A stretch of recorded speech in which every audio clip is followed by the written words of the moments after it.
সময়টা ছিল 1984 সাল। মাত্র একটা সেনা অভ্যুত্থান হয়েছে আমাদের বাংলাদেশে, তখন সামরিক শাসন চলতেছে। তো যেহেতু সামরিক শাসন, সেহেতু নির্বাচিত কোনো সরকার নাই। এখন যেহেতু সামরিক শাসন চলতেছিল, তো তখন আমাদের বাংলাদেশের অবস্থা খুবই খারাপ ছিল, দুর্ভিক্ষ ছিল, অনেক কিছু হয়েছে।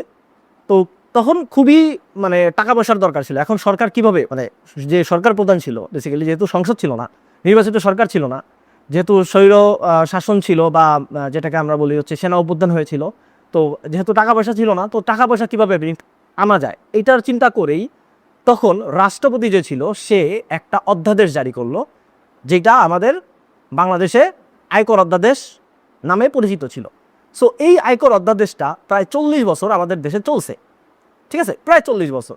2023 সালে যে নির্বাচিত সরকার ছিলেন, উনি চিন্তা করলেন যে আসলে এই যে অধ্যাদেশটা ছিল এটার ভিতরে অনেক ভুলভাল ছিল, প্লাস হচ্ছে অনেক জটিল বিষয় ছিল এটা, ঠিক আছে, ভুলভাল না, বেসিক্যালি হচ্ছে সময়ের সাথে সাথে এই জিনিসগুলো চেঞ্জ করা দরকার ছিল, বাট আমাদের বাংলাদেশে এটা চেঞ্জ করা হয়নি। তো প্রবলেম যেটা হইলো যে বাংলাদেশের যেই অর্থনীতি উন্নয়ন সেটা হইতেছিল না।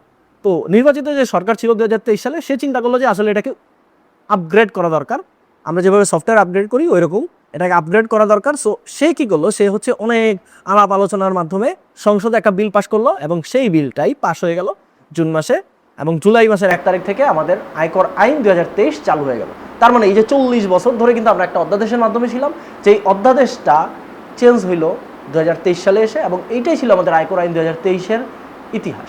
সো এরকম আরও মজার মজার ভিডিও পেতে আমাকে ফলো দিয়ে রাখতে পারেন। টিল দেন, আল্লাহ হাফেজ, আসসালামু আলাইকুম।